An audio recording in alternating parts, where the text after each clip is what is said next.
사실 인출은 저는 종합예술이다라고 표현을 하는데요. 예술까지. 예, 그만큼 생각할 게 많고 좀 어려울 수도 있어서 오늘 하나씩 잘 정리해 드리도록 하겠습니다.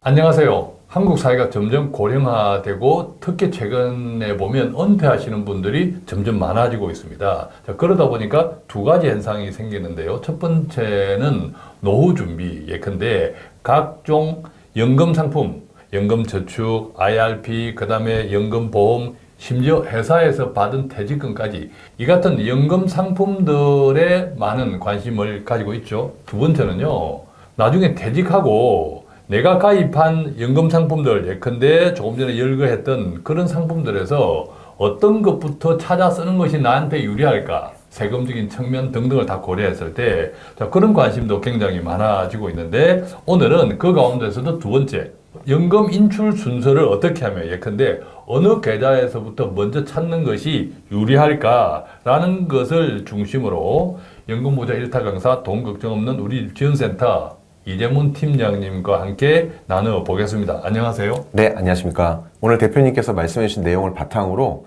제가 최근에 상담했던 사례를 하나 가지고 왔습니다. 최근에 한 분을 만났는데 이분이랑 말씀을 나누다 보니까 한 2억 원 정도 작지 않은 금액을 투자하고 싶어 하는 분이셨는데요. 조금 더 구체적으로 이야기하다 보니 현재 사업체도 운영하고 계시고 그동안에 부동산, 특히 상가 중심으로 투자를 많이 해 오셨는데 최근에는 이 상가 시장이 좋지 않다 보니까 다른 투자를 좀 해보고 싶다 이런 생각을 하던 차에 만나게 된 케이스였습니다. 그런데 아무래도 부동산 투자 중심으로 하다 보니까 금융상품에 대한 이해는 좀 떨어지는 편이었고요. 네, 그래서 이분과 좀 더 구체적으로 이야기를 나눴더니 이분이 근로소득도 있고 사업소득도 있고요. 임대소득도 많아서 투자를 해서 수익이 많이 나는 것까지는 좋은데 그 이후에 절반 가까이를 세금으로 내야 되는 상황이었습니다. 그래서 투자만 잘하면 되는 줄 알았더니 절세 계좌를 활용하는 방법에 대해서는 전혀 생각을 안 하고 계셨던 거예요. 그렇죠. 요즘 주식시장이 뜨겁다 보니까 너도 나도 투자해서 수익을 내야겠다라는 마음은 많은데 정작 수익금에 대해서 세금을 제한 실제 수익률까지는 생각하지 않은 편이죠. 네, 맞습니다. 그래서 저도 투자 수익률에 대한 얘기만 하면 쉬울 수 있는데 다양한 계좌를 여러 개 만들어 관리하면은 설명하는 저도 힘이 많이 들어가고 또 이제 안내 드릴 사항도 많아지거든요. 그래도 이 계좌를 어떻게 활용하느냐가 나중에 정말 중요하게 되다 보니까 열심히 설명을 했는데 이분이 설명을 열심히 듣고 나서 하시는 말씀이 이제 계좌를 만들어야 되는 건 알겠다. 그런데 나중에 어떤 것부터 어떻게 인출해야 되고 사용해야 되는지를 또 물어보시더라고요. 예. 그래서 오늘은 연금저축, IRP, 퇴직금 등을 어떤 순서로 인출해야 세금도 아끼고 활용할 수 있는지 안내 드리려고 합니다. 자, 인출 순서가 굉장히 중요하다. 요즘 유튜브 등등에서도 인출 순서에 관련된 많은 이야기가 있긴 해요. 네, 맞습니다. 사실 인출은 저는 종합예술이다라고 표현을 하는데요. 예술까지. 예, 그만큼 생각할 게 많고 좀 어려울 수도 있어서 오늘 하나씩 잘 정리해 드리도록 하겠습니다. 자, 그럼 지금부터 하나씩 가보겠습니다. 먼저 일반적으로는 모든 분들에게 공통적으로 대체로 해당되죠. 퇴직금입니다. 퇴직금은 어떻게 받는 것이 좋을까요? 네, 이분 같은 경우도 몇 년 후에 퇴직금을 받을 계획이 있었는데요. 퇴직금은 목돈이 필요해도 일단 IRP 계좌에 넣어두는 것이 좋습니다. 많은 분들하고 이야기 나눠보면요. 퇴직금 생각보다 세금 얼마 안 되는데 그냥 월급 통장에 받아서 배당주 투자하겠다 이런 분들이 많으신데요.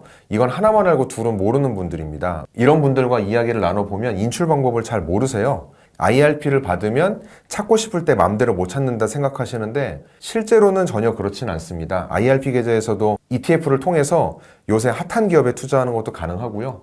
또 고배당주 투자도 주식 계좌에서 하는 것보다 퇴직연금 계좌에서 ETF로 투자하는 게 세금 면에서 훨씬 유리합니다. 옛날에는 퇴직금을 받으면 식당 차리고 막 그랬거든요. 네. 자, 그런데 퇴직금을 IRP로 받으면 뭐 식당을 차리고 안 차리고를 떠나서 당장 돈을 쓸 수는 없잖아요. 네, 맞습니다. 그런데 세금 떼지 않고 퇴직연금 계좌로 받아서 ETF 투자나 배당 투자를 하시고 필요할 때 필요한 만큼 꺼내 쓰시면 됩니다. 현금 흐름이 꼬일 일은 없고요. 세금 얼마 안 된다는 생각으로 세금 떼고 월급 통장에 받아서 편하게 써야지라는 생각은 안 하셨으면 좋겠습니다. 자, 이때 내가 필요할 때 필요한 만큼 찾아 쓴다고 할 때 왕창 찾아 쓸 수 있는 건 또 하나 아니죠. 왕창 꺼내 쓸 수 있습니다. 다만 퇴직금에서 원래 30% 감면되는 세금을 원래 세금을 내야 되기 때문에 그 부분에 대해서는 고려하시면 될 것 같습니다. 아, 그렇군요. 왕창 쓸 수도 있는데 면제받았던 세금을 토해내야 된다. 맞습니다. 이렇게 이해하면 되겠네. 맞습니다. 네, 그럼 일단 먼저는 절세 혜택 받으면서 IRP 계좌에 무조건 넣어 놓는 것이 좋네, 그죠? 그렇습니다. 예. 자, 두 번째는 어떤 상품이고? 네, 연금저축이나 IRP 계좌 이제 익숙한 계좌인데요. 만 55세 이상이고 계좌에 가입한 지 5년이 지나면 연금 개시하실 수 있습니다. 현직에 있든 퇴직했든 연금 개시 요건이 되면 신청하고 언제든 찾았을 수 있는데요. 다만 55세와 5년의 기준을 충족하지 못했는데 찾으면 그동안 세액공제 받았던 16.5%에 대한 금액을 토해내야 되고요. 다만 세액공제 받지 않고 내가 추가로 돈을 더 넣었다면 이 부분은 세금 없이 찾을 수 있습니다. 자, 그런데 내가 받은 퇴직금하고 조금 전에 IRP에 내가 넣어서 세액공제 받은 돈이 IRP 하나의 계좌에 섞여 있으면 어떻게? 네, 하나의 연금 계좌에 성격이 다른 돈이 섞여 있으면 인출 순서라는 게 정해집니다. 지금 대표님께서는 세액공제 받은 돈이라고 말씀을 하셨는데 예. 세액공제 받지 않고 계좌 한도만큼 더 충분히 넣는 분들도 계시거든요. 그랬을 때는 세액공제를 받지 않았던 돈이 가장 먼저 나오고요. 그 돈이 다 떨어지게 되면 퇴직금이 나오고 퇴직금이 다 떨어지고 나면 세액공제를 받았던 돈과 수자에서 수익이 난 수익금이 나오게 됩니다. 자, 그러니까 IRP에 내가 개인적으로 넣을 때도 연 1,800만 원까지 넣을 수 있는데 그렇다고 해서 1,800만 원이 다 세액 공제되는 건 아니니까 그렇습니다. 세액 공제되지 않는 돈이 먼저 나온다. 네. 그 다음에 조금 전에 말씀드린 순서대로 나온다. 이렇게 이해가 되네요. 그죠? 맞습니다. 중요한 건 퇴직금의 경우 앞서 대표님과 잠시 이야기 나눴지만 수령 한도를 초과했을 때 원래 내야 되는 퇴직소득세만 내면 되는데 세액공제 받은 자금은 수령 한도를 초과했을 때는 16.5%의 기타 소득세를 내야 됩니다. 그래서 찾을 때 불편하실 수 있고 그렇기 때문에 계좌를 분리해서 관리하자는 말씀을 좀 드리는데요. 계좌를 통합해서 한 번에 돈을 넣는 건 쉽지만 나중에 이것을 분리하는 게 안 됩니다. 그래서 이런 상황 때문에 고민이 되실 것 같으면 아예 처음부터 계좌를 분리해서 운용하시고 나중에 혹시나 필요 없을 때 그때 통합하시면 되는 겁니다. 제가 앞서 상담할 때 말씀드렸던 분의 사례에서도 나중 몇 년 후에 활용도를 고려해서 초반에는 조금 번거로울 수 있지만 통장을 나누자고 말씀드린 배경이 여기 있습니다. 자, 이것도 조금 복잡해지고 공부가 필요한데 자주 말씀드리지만 세상에 공짜는 없습니다.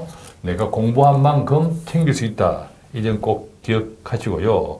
자, 그렇다면 다음 연금 관련 상품입니다. 예컨대 연금 보험, 그 다음에 변액연금 같은 경우에는 어떻게 하면 좋을까요? 네, 많은 분들이 이런 상품 가지고 계신데요. 저는 보험에서 가급적 연금 개시하지 말고 일시금으로 찾아서 증권사의 연금 계좌나 ISA 계좌에 넣고 운용하다가 필요할 때 개시하자고 권해드리는 자, 편입니다. 이것은 우리 팀장님 개인적인 생각이죠. 그렇습니다. 이것은 개별적인 상황에 따라 다 다를 수 있으므로 개별적인 상황을 따라서 개별적으로 판단하시고요. 먼저, 그죠? 네. 만약에 그럼에도 불구하고 내가 오랫동안 불입했기 때문에 그냥 이 상품에서 연금 개시를 하시겠다라고 하면 연금 개시 요건이 충족된 이후에 내가 필요할 때 신청하시면 됩니다. 보통은 55세, 60세 가입할 때 날짜를 정해놓긴 하는데요. 꼭 그때부터 개시하실 필요는 없고 나중에 내가 돈이 필요할 때 개시하시면 되는 겁니다. 당장 돈이 필요 없을 때는 개시하지 않으셔도 되고요. 다만 과거에 꽤 오래전에 가입했던 상품의 경우 당시에 금리가 높았던 때다 보니까 지금도 최저 보증해주는 이율 자체가 높기 때문에 오히려 보험사에서 개시를 빨리 권하는 경우가 있는데 권유를 무조건 따를 필요는 없습니다. 보통 고금리 확정금리 상품은 2000년대 이전, 그죠? 네. 예, 그때 가입하신 분들이 많은데 지금은 비율적으로 많잖아요, 그죠? 네. 아주 오래된 그러니까 그리고 이제 보험회사 연금을 내가 받는다라고 하는 것은 연금이 개시된 이후에는 남아 있는 돈을 내가 일시금으로 찾는다 그러지는 못하죠. 네, 못합니다. 예, 네. 그런 현금 흐름이 막히는 네. 그런 부분도 있다. 그래서 다른 현금 흐름이 양호할 때 고려할 수 있는 부분이다라는 생각도 듭니다. 그죠? 그렇습니다. 자, 그 다음에 이 연금 상품에 대해서는 또 어떤 것들을 조금 주의해야 할까요? 네, 연금 수령 방식에 대해서도 변경이 가능한데요. 처음에 계약할 때 나는 종신형으로 계약을 했는데 10년, 20년 이렇게 확정형으로 받고 싶다 이런 말씀을 하시는데 이것도 바꾸실 수 있습니다. 반대로 확정형을 종신형으로 바꾸실 수 있고요. 다만 제가 상담을 하다 보면 증권사의 연금계좌는 종신형이 없잖아요. 그렇기 때문에 보험사에서 종신형으로 받는 게 유리합니다. 이렇게 말씀하시는 분도 계신데 보험사 상품이 종신형 수령이 가능하다는 건 분명히 장점일 수는 있는데요. 보험사 연금 수령은 주로 공시율로 정해진 금리로 굴러가다 보니까 상대적으로 연금액은 크진 않은 것 같습니다. 또한 변액연금을 가입하신 분들은 투자가 잘 돼서 쌓인 금액을 바탕으로 연금액이 산출되게 되는데 일부 보험사 상품은 개시된 이후에도 투자가 가능하다라고 안내를 하는데요. 막상 이 투자 가능한 상품의 종류를 보면 주로 채권형 상품들이 대부분이다 보니까 보수적으로 관리돼서 증권사에서 자금을 운용하시는 것처럼 자유로운 투자와는 좀 거리가 있는 것 같습니다. 예컨대 일시금으로 내가 찾아서 연금으로 받지 않고 다른 은퇴 계좌, 예컨대 연금 계좌 IRP라든지 연금 저축이라든지 이런 계좌를 활용할 때 잘만 운용을 하면 이것도 이론적으로는 종신도 가능하겠네요, 그죠? 그렇습니다. 잘만 운용을 네, 하면. 네. 자, 그리고 연금 수령 방식을 종신형, 확정형 또 반대로 이렇게 바꿀 수 있다고 했는데 이것은 연금이 개시되고 난 이후에도 가능한가요? 그때는 일반적으로는 안 됩니다. 아, 그러니까 연금이 개시된 이후에는 네, 모든 것이 불가하다 대체로 그렇습니다. 이렇게 생각하실 수 있겠네요, 그죠? 네. 자, 그럼 이제 마지막 핵심인데요. 퇴직연금과 개인연금이 있습니다. 일반적으로 많이들 가입하시는데 어떤 것을 먼저 인출하는 것이 좋을까요? 저는 첫 번째는 세액공제 받은 재원부터 수령 한도 범위 내에서 필요한 만큼 인출하라고 말씀을 좀 드립니다. 세액공제로 받은 사적연금은 자금이 아무리 많다 하더라도 연 1,500만 원이 넘어가게 되면 종합소득에 합산이 되다 보니까 1,500만 원 이내로 빼야 세금상의 불이익이 없습니다. 자금이 크지 않다면 굳이 먼저 인출할 필요가 없긴 한데 자금이 크다면 필요 없어도 55세부터는 조금씩 인출해서 세액공제를 받지 않은 다른 자금통에 넣어두셔도 좋습니다. 그리고 70세가 넘어서 늦게 찾으면 세금도 4.4%로 줄일 수 있고요. 그래도 부족하면 어떻게? 네, 두 번째 국민연금과 세액공제 받은 사적연금으로 부족했을 때는 퇴직금으로 인출하는 것을 권해드립니다. 특히 국민연금 나올 때까지 소득 공백기 때문에 생활비가 많이 필요해서 수령 한도를 초과해서 찾아야 되는 일이 생길 수 있는데요.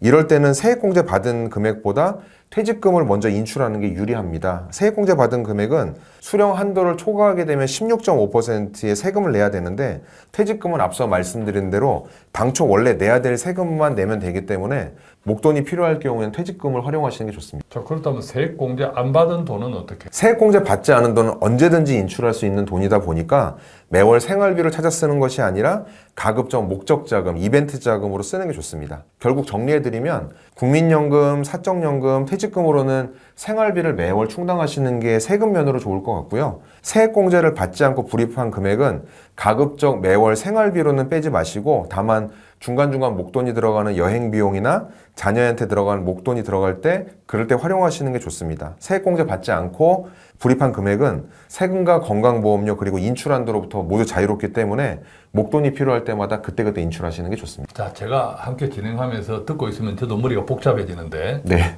자주 말씀드립니다. 가장 단순하게 공부하는 방법은요. 이 영상뿐만 아니라 좀 괜찮다 싶은 영상을 한 10번 정도 계속 돌려 들으세요. 예, 그러면 귀가 열립니다. 참고하시고. 자, 마지막 정리해 보면요. 수령 기간. 자, 수령 기간은 어떻게 정하면 좋을까요? 일단 수령 기간의 판단이 어렵다면 가급적 길게 수령하자라고 생각을 하시면 될 것 같고요. 또 상담 중에 육체적으로 활동을 왕성하게 할 때 가급적 많이 꺼내 쓰고 나이가 들었으면 아껴 쓰면 되지 이제 이런 말씀도 종종 하시는데 이런 부분들이 확정되지 않고 여전히 고민 중이라면 수령 기간을 길게 가져가시는 게 조금 더 마음적으로는 편해지실 것 같습니다. 그리고 앞서 제 개인적인 의견으로 말씀드리긴 했지만 연금저축보험은 증권사의 연금저축 펀드나 IRP 계좌를 이전해서 수령하시기를 권해드리고요.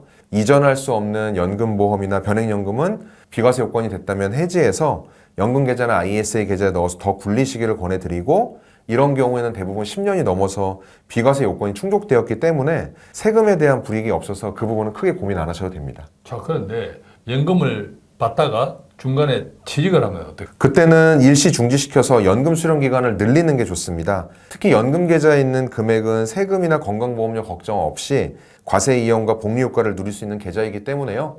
딱 필요한 만큼 찾아 쓰시고 소득이 생기면 줄이거나 멈추고 조금 더 필요하면 그때그때 맞춰서 꺼내 쓰고 이렇게 유연하게 활용하시길 권해드립니다. 예, 오늘은 두 가지 이슈. 은퇴 기간이 길어지고 시니어들이 많아지고 우리의 고령화가 진행되다 보니까 당연히 다양한 연금 관련 상품에 관심을 가지고 있는데 이제 등달아서 지금은 은퇴 분들이 많다 보니까 내가 그동안 가입했던 연금 관련 상품에서 어떤 것에서부터 돈을 인출해야 할까? 그 다음에 언제까지 받는 것이 좋을까? 자, 이런 다양한 문제, 궁금증에 대해서 함께 나누어 보았습니다. 아무래도 내가 돈을 투자하고 적립백하는 것도 중요하지만 써야 될 때 어떻게 어떤 질서, 어떤 기준과 원칙을 가지고 찾아 쓰느냐가 노후에 나의 재정적인 안정, 평화에 큰 영향을 끼친다고 생각합니다. 오늘도 많은 이야기를 나누어 드렸는데 공부해야겠죠? 한 10번 돌려 들어보시라고 말씀드렸습니다. 오늘 함께 말씀 나눈 이야기들이 조금이라도 노후에 도움이 되었으면 좋겠습니다. 고맙습니다. 고맙습니다.